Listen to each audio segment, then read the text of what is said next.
Prime Minister, when I took the charge of coal ministry, he had told me one thing which I mentioned in my speech earlier. I quote, if India imports the crude oil, it is understandable, but import of coal is equivalent to committing to a sin. This is what Honorable Prime Minister had told it to me.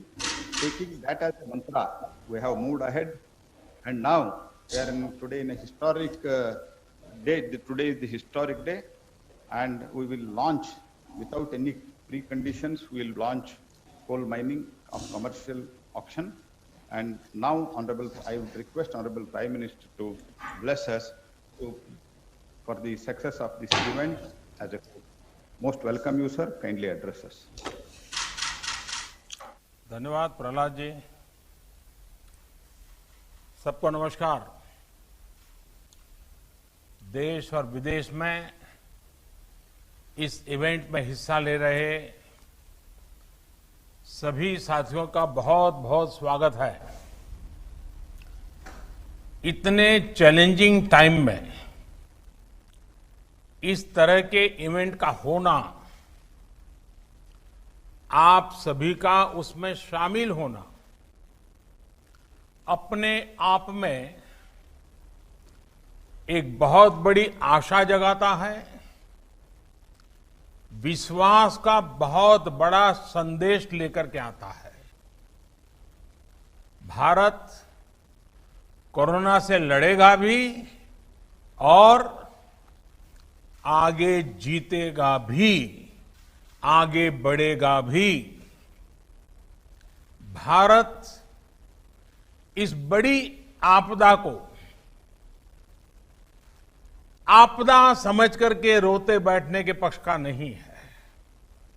Bharat आपदा कितनी ही बड़ी क्यों न हो, उसको अवसर में बदलने के लिए कृत संकल्प है और हम सब मिलकर के आपदा को अवसर में बदलेंगे। कोरोना के इस संकट ने भारत को आत्मनिर्भर भारत, सेल्फ रिलायंट होने का सबक भी दिया है। आत्मनिर्भर भारत यानी भारत इंपोर्ट पर अपनी निर्भरता कम करेगा। आत्मनिर्भर भारत यानी भारत इंपोर्ट पर खर्च होने वाली लाखों करोड़ों रुपयों की विदेशी मुद्रा बचाएगा और देश के गरीबों के कल्याण के लिए काम में लाएगा। आत्मनिर्भर भारत यानी भारत को इंपोर्ट न करना पड़े, इसके लिए वो अपने ही देश में साधन और संसाधन विकसित करने की दिशा में लगातार प्रयास करेगा, आगे बढ़ेगा। आत्मनिर्भर भारत यानी जिसे आज हम इंपोर्ट करते हैं, कल को, और ये बात मैं बहुत जिम्मेवारी के साथ आप सबके पर भरोसा होने के लिए कह रहा हूं, ये आप पर मेरा जो भरोसा है उसके लिए मैं कह रहा हूं कि आज हम जो इंपोर्ट करते हैं, कल को उसी के सबसे बड़े एक्सपोर्टर बनेंगे। साथियों, इस लक्ष्य को प्राप्त करने के लिए यह बहुत आवश्यक है कि हम एक एक सेक्टर को पकड़कर, एक एक प्रोडक्ट को पकड़कर, एक एक सर्विस का ध्यान करते हुए होलिस्टिक तरीके से काम करें। एक एक क्षेत्र को चुन करके उस क्षेत्र में भारत को आत्मनिर्भर बनाएं। आज का ये इवेंट इसी सोच को साकार करने की दिशा में एक महत्वपूर्ण इनिशिएटिव है, एक मजबूत कदम है।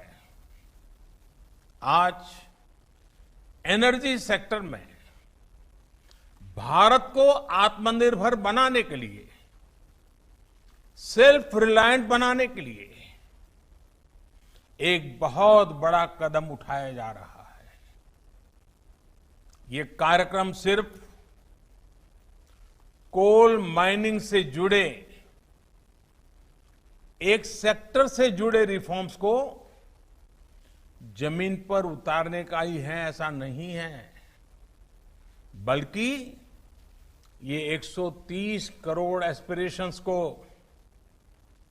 रियलाइज करने का कमिटमेंट है। ये हमारे युवा साथियों के लिए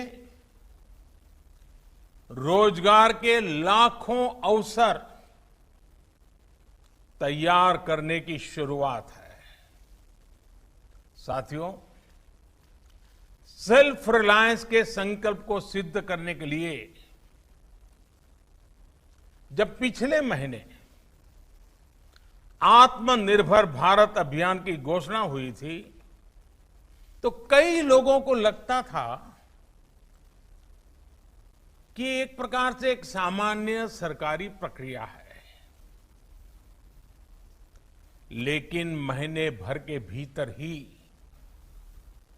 हर घोषणा, हर रिफॉर्म्स, चाहे वो एग्रीकल्चर सेक्टर में हो, चाहे एमएसएमई के सेक्टर में हो, या फिर अब कोल और माइनिंग के सेक्टर में हो,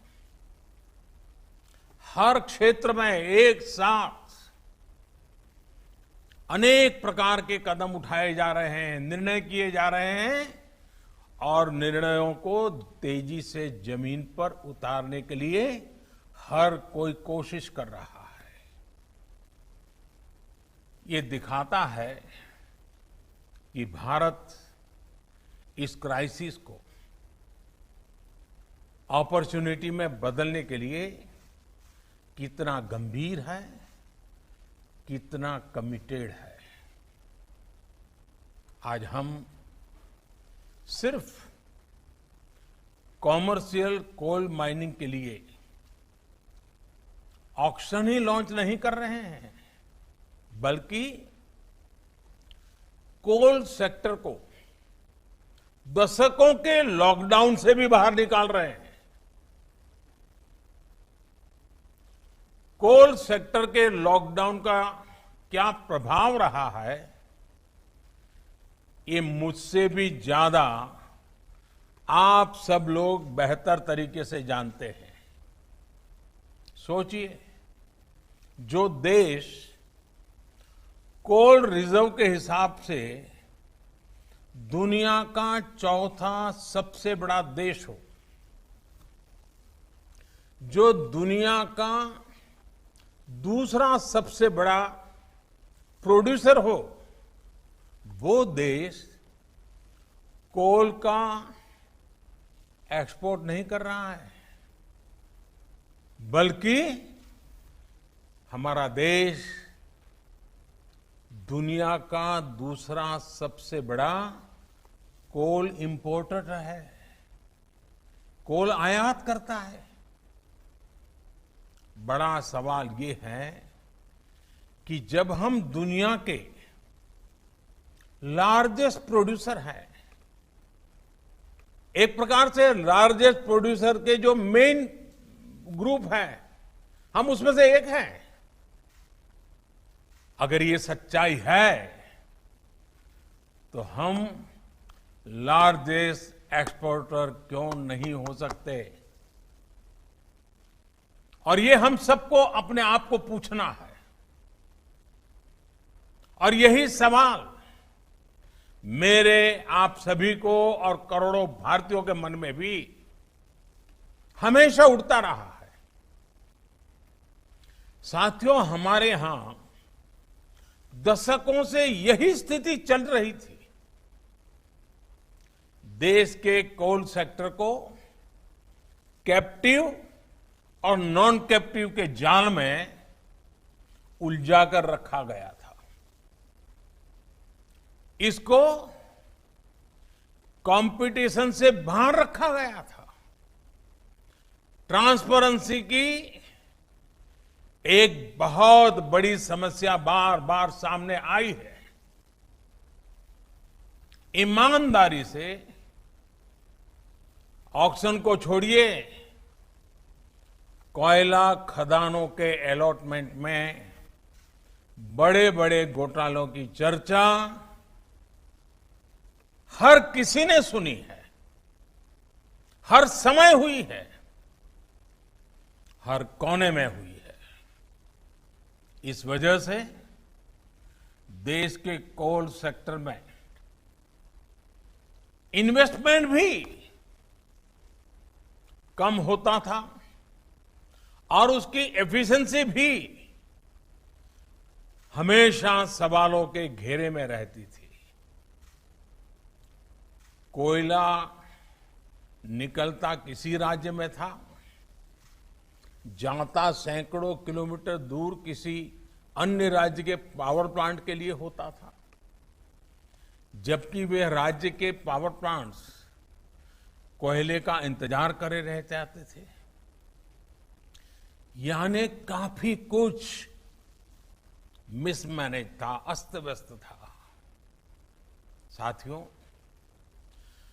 साल 2014 के बाद इस स्थिति को बदलने के लिए एक के बाद एक कई कदम उठाए गए। जिस कोल लिंकेज की बात कोई सोच नहीं सकता था, वो हमने करके दिखाया। ऐसे कदमों के कारण कोल सेक्टर को मजबूती भी मिली।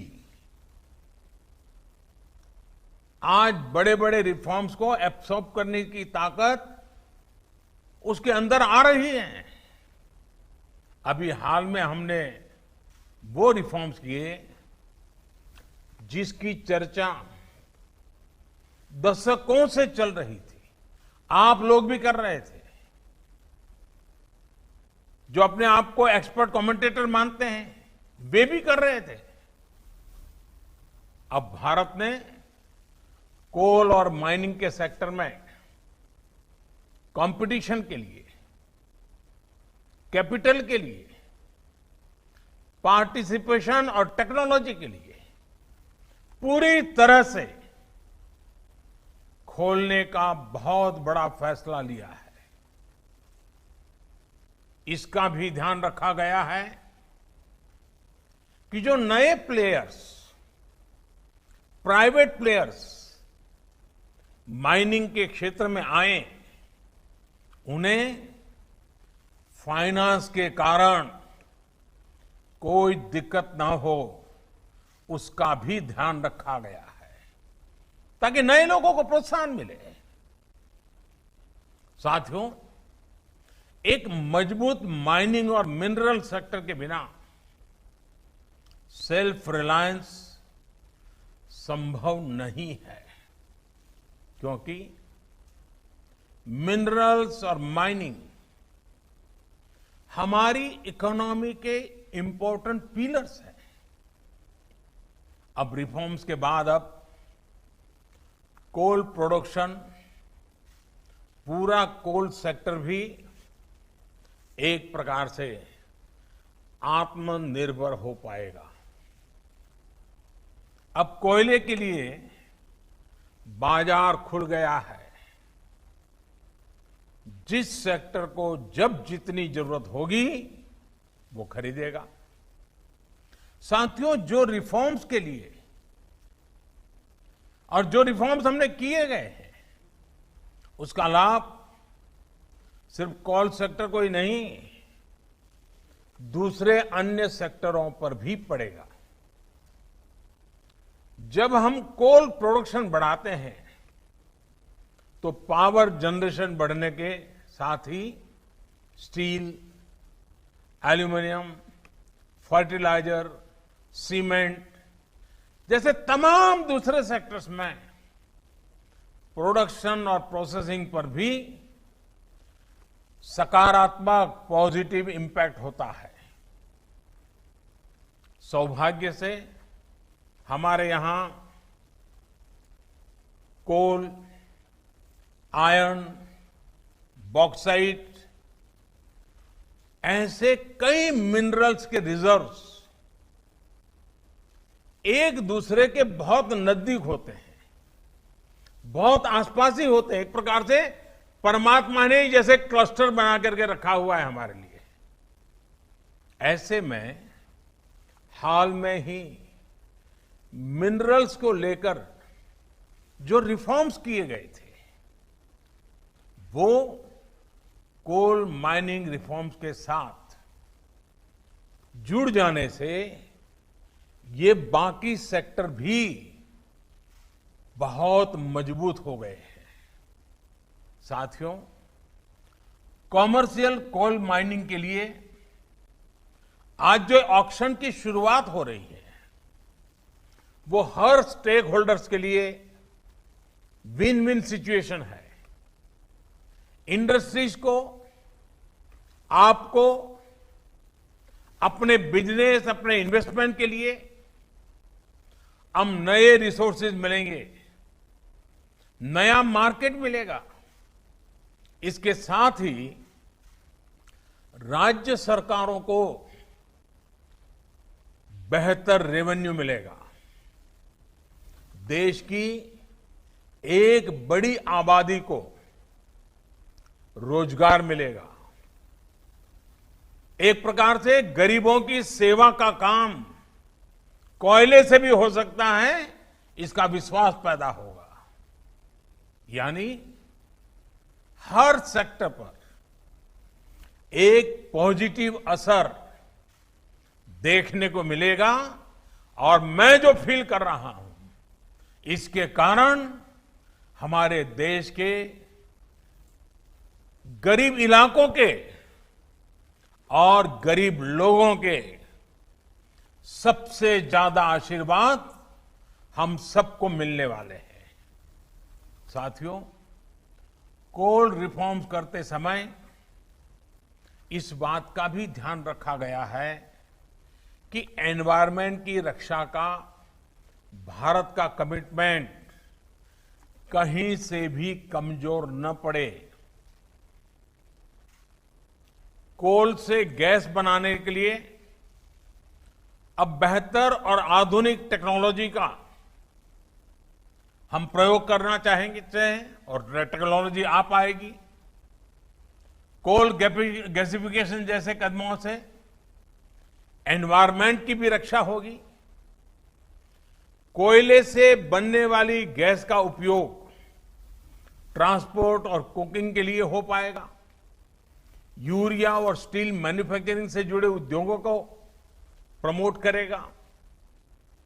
हमने लक्ष्य रखा है कि साल 2030 तक,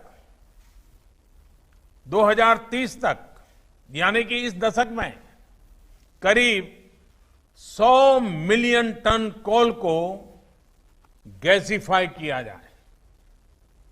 मुझे बताया गया है कि इसके लिए 4 प्रोजेक्ट्स की पहचान हो चुकी है और इन पर करीब करीब 20,000 करोड़ रुपए इन्वेस्ट किए जाएंगे। साथियों, कोल सेक्टर से जुड़े ये रिफॉर्म्स ईस्टर्न और सेंट्रल इंडिया को, विशेषकर हमारी ट्राइबल बेल्ट को डेवलपमेंट का पिलर बनाने का भी एक बहुत बड़ा जरिया है। हमारे यहां जहां कोयला है, जहां मिनरल्स है, देश का वो हिस्सा प्रोग्रेस और प्रॉस्पेरिटी के मामले में उस स्तर पर नहीं पहुंच पाया है। देश का ये वो हिस्सा रहा है जहां बड़ी संख्या में एस्पिरेशनल डिस्ट्रिक्ट भी हैं। वो जिले जहां के लोग विकास के लिए एस्पायर कर रहे हैं, लालायित है, कर गुजरने का इरादा रखते हैं, सामर्थ्य है, शक्ति है, समझ है, सब कुछ है, लेकिन यही जिले विकास की दौड़ में बहुत पीछे रह गए हैं। आप कल्पना कर सकते हैं, देश में 16 एस्पिरेशनल डिस्ट्रिक्ट्स ऐसे हैं जहां कोयले के बड़े बड़े भंडार है, लेकिन इनका लाभ वहां के लोगों को उतना नहीं हुआ जितना होना चाहिए था। वहां के गरीबों का जितना भला होना चाहिए था वो नहीं हुआ। यहां से बड़ी संख्या में हमारे साथी दूर दूर अपने बूढ़े मां बाप को छोड़ करके, अपने खेत खलिहान को छोड़ करके, अपने यार दोस्तों को छोड़ करके बड़े शहरों में रोजगार के लिए, एम्प्लॉयमेंट के लिए माइग्रेशन करते हैं। ऐसी अनेक समस्याओं को कम करने और पूर्वी भारत और मध्य भारत की एक बड़ी आबादी को उसके घर के पास ही बेहतर रोजगार के अवसर देने में कॉमर्शियल माइनिंग तरफ हम जो कदम उठा रहे हैं वे एक इच्छित परिणाम लाएंगे। और जब मैं इच्छित परिणाम की बात करता हूं, मुझे इन क्षेत्रों का विकास करना है, हमें वहां के गरीबों का भला करना है, हमें पहले उस इलाके को आत्मनिर्भर बनाना है, बना के हर परिवार को आत्मनिर्भर बनाना है, हर गरीब की जिंदगी में बदलाव लाना है। आज जिन कोल ब्लॉक्स का ऑक्शन हो रहा है, इनसे ही इस क्षेत्र में लाखों जॉब पैदा होने का अनुमान है। इतना ही नहीं, कोयला निकालने से लेकर ट्रांसपोर्टेशन तक को बेहतर बनाने के लिए जो आधुनिक इंफ्रास्ट्रक्चर तैयार किया जाएगा, उससे भी रोजगार के अवसर बनेंगे, वहां रहने वालों को अधिक सुविधाएं मिलेगी। अभी हाल ही में सरकार ने इस तरह के इंफ्रास्ट्रक्चर पर 50,000 करोड़ रुपए खर्च करने का निर्णय किया है। साथियों, कोल सेक्टर में हो रहे रिफॉर्म, इस सेक्टर में हो रहा निवेश लोगों के जीवन को, विशेषकर हमारे गरीब और आदिवासी भाई बहनों के जीवन को आसान बनाने में बहुत बड़ी भूमिका निभाएगा। कोल प्रोडक्शन में, अनकोल प्रोडक्शन से राज्यों को एक्स्ट्रा रेवेन्यू मिलेगा,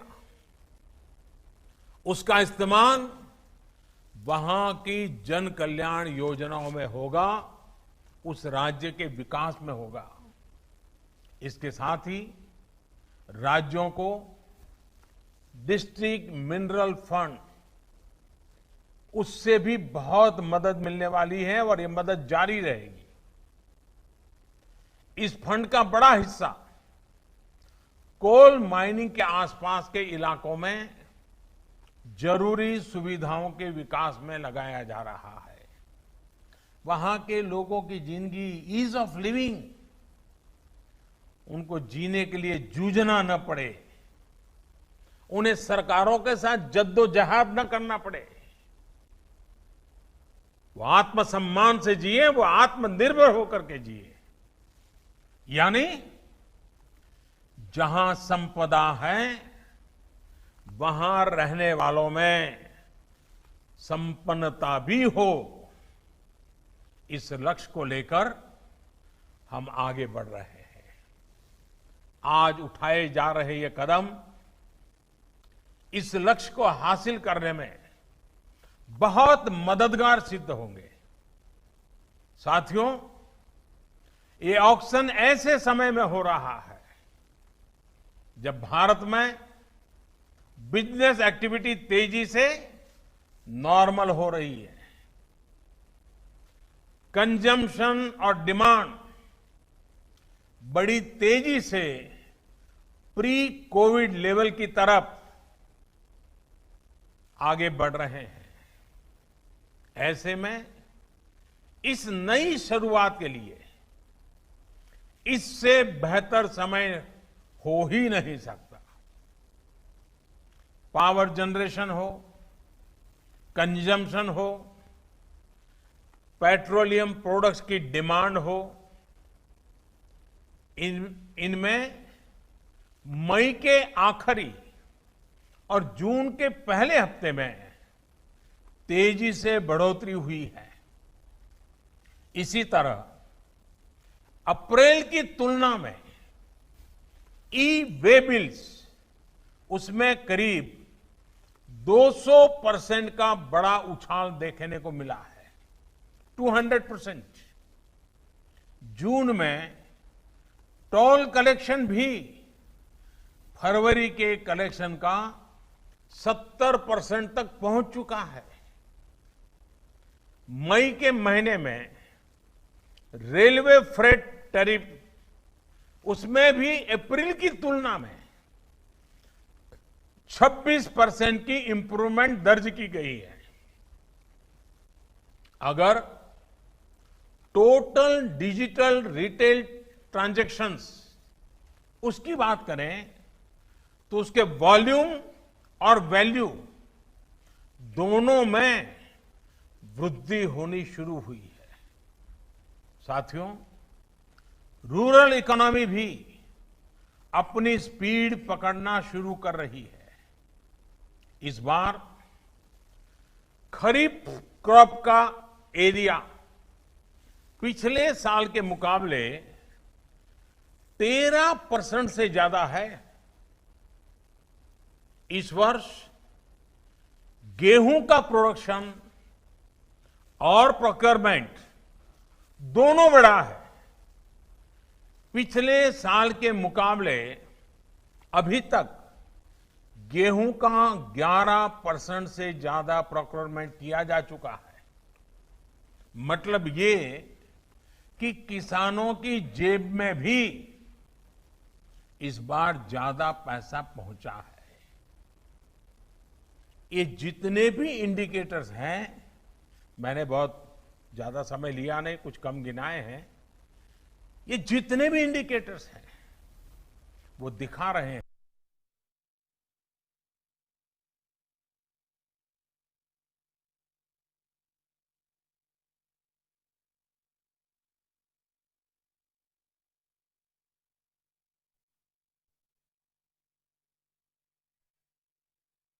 बाहर निकला है, इससे भी निकलेगा। हम भारतवासी अगर करोड़ों कंज्यूमर हैं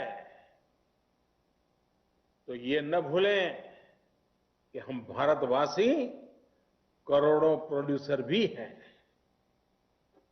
भारत की सक्सेस, भारत की ग्रोथ निश्चित है। हम आत्मनिर्भर बन सकते हैं। आप याद करिए, सिर्फ कुछ सप्ताह पहले तक हम N95 मास्क,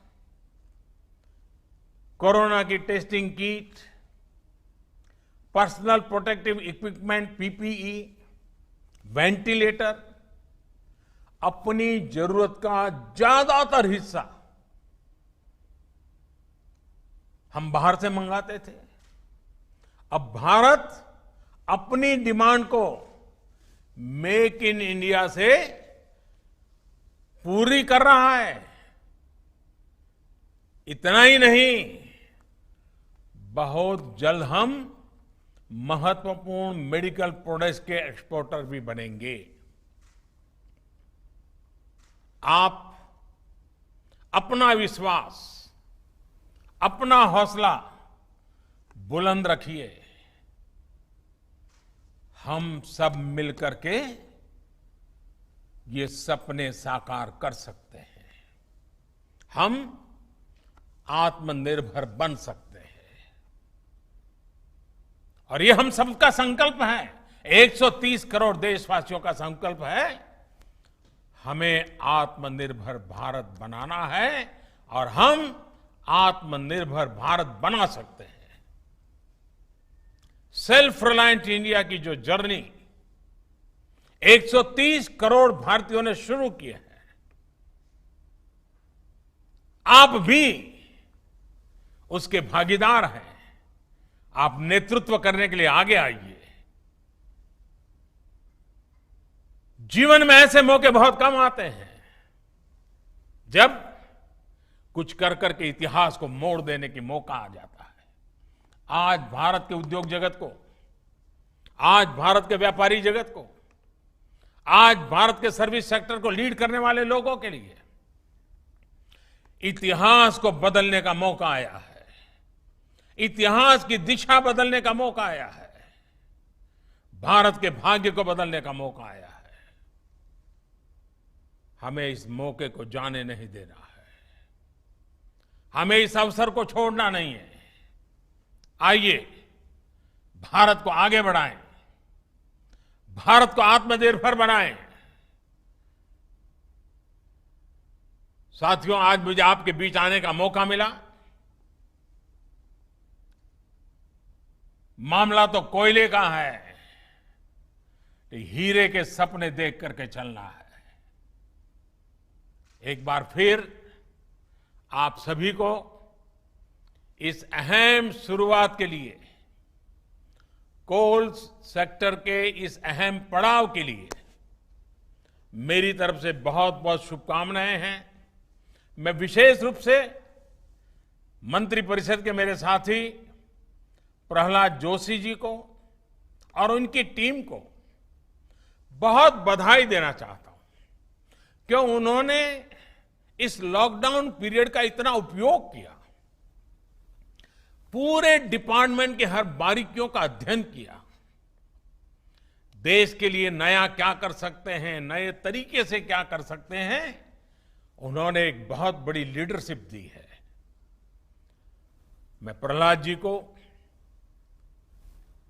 उनके सचिव और उनकी टीम को आज बहुत बधाई देना चाहता हूं। आपको लगता होगा कि आप एक छोटा सा कार्यक्रम कर रहे हैं।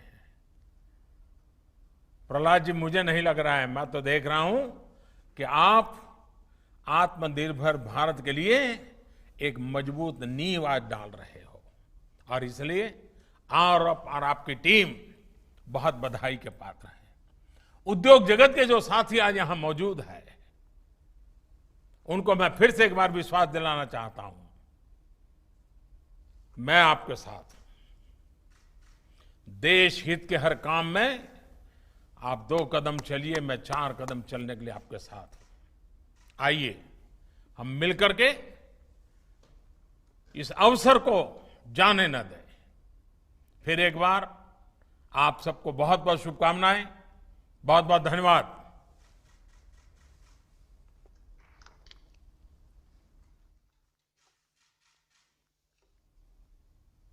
बहुत बहुत धन्यवाद सर आपको।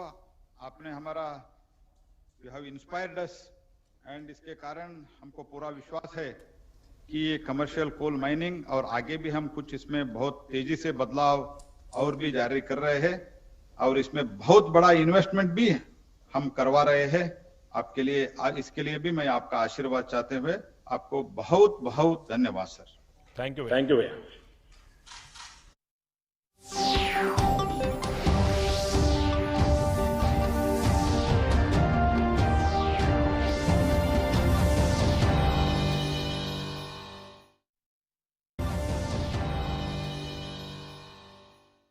पक्की होगी बुनियादें तो हंसे हिंदुस्तान होगा। पहल करो शुरुआत